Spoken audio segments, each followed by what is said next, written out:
Ya bafowethu,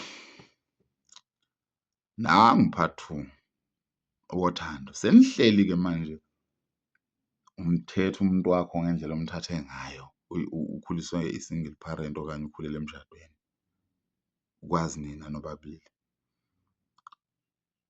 Umuntu wakho engabe i-boyfriend, engabe i-girlfriend, ufuna ukumenza something kusasa, uyayishintshela, uyayikhandela wena umuntu omthandayo ukuthi ufuna abe njani, ngokubambisana kokuthi-ke naye uyathanda na ukushintsha.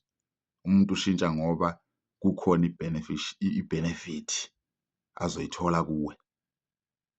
Uya-understand? Ungafuni ungishintshisa athi uthisha la othandweni. Ngiyazi une-experience kade bekujoja, kodwa ungezi ngaleyo ngqondo ukuze siphile kahle. You-understand? Uyazibeka izinto ongazithandi ngami, ungitshela ukuthi lokhu nalokhu awukuthandi. Ngibone mina ukuthi ngishintsha nini, ngenze njani ukuze ngishintshe. Kodwa-ke into eyenza ukuthi umuntu ashintshe bafowethu iyodwa, umuntu ushintshiswa uthando. La khona uthando kuhlezi kunoshintsho every time. Uthando alunamahloni phela, alusaba uthando, alufani ubugwala. Ya, ngiyanitshela impela bafowethu, senihleli-ke manje nalo muntu lona omlande, ngabe umlandephi. Zimbalwa futhi izinto okumele uzibheke nezinto okumele uzilalele.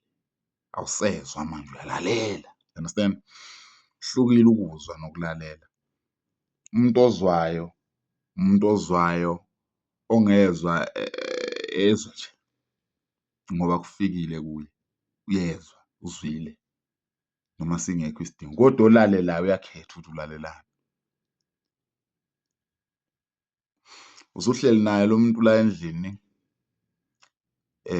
sithanda sami, ngiyaxolisa themba lami ngaleli phutha engilenzile. Ukwatile lo muntu manje, listen carefully amagama azophuma emlonyeni wakhe.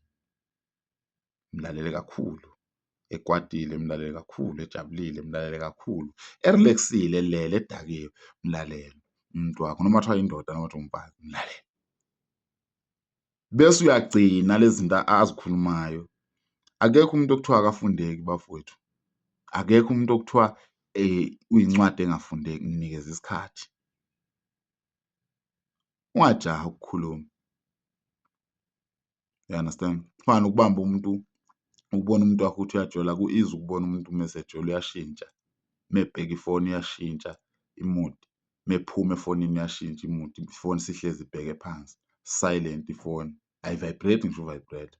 Kunama-calls athi mengena la adroshwe kodwa kubukwazi ukuthi ansiwe. Uyayi-understand leyo nto leyo? Manihlelo osofeni, ukhona omunye okumele abheke kuwe ngqo emehlweni ukuze ifoni yakhe ibheke kuye, ingabheki kuwona. Usuyofaka ubona ikhamera, angazi noma ngiyashuthwa. Eyi madoda, izinto kumele uy'bheke lezo. Don't panic makunjalo. Funa ubufakazi, right handed. Menza kanjalo wena sekumele umthembe kakhulu. You understand? Uma kuwukuthi ufuna ukumbamba okanye angazi ufuna ukwenzani, ukulwa akusebenzi kodwa. Mnikeze isikhathi, yenza yonke leyo nto leyo, mnikeze isikhathi. Vele kade wayiqala, njengoba usumbona nje kade aqala lo muntu. Izinto okumele uy'bheke, ama-moods, ukushintsha kwama-moods nani nani.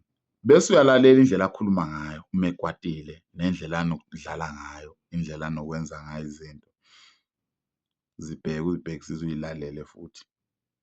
Uzozidinga lezo zinto lezo phambili, ngoba thina sabantu besilisa asikwazi ukukhuluma. Ziningi izinto. Ngiyabuya, ngiyeza, ngifuna ukukhulumela abantu besilisa ukuthi banjani, angeke ngikhulumele abafazi phela, mina ngiyena umfazi. Uyayizwa leyo nto?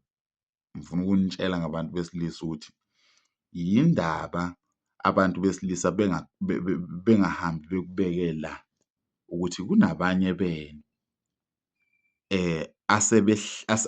asebehlalele isethembiso ukuthi ngakwethembisa, kodwa-ke ayisekho lento eyihlalele.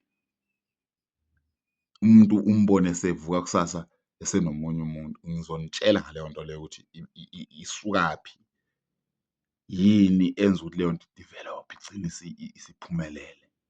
Ukuthi wena uhlale nendoda ingasebenzi, uthole ukuthi kade usebenza, indoda ithi ngokusebenza bese ithola omunye umuntu, ivuke ilobole lo muntu, ishade futhi naye.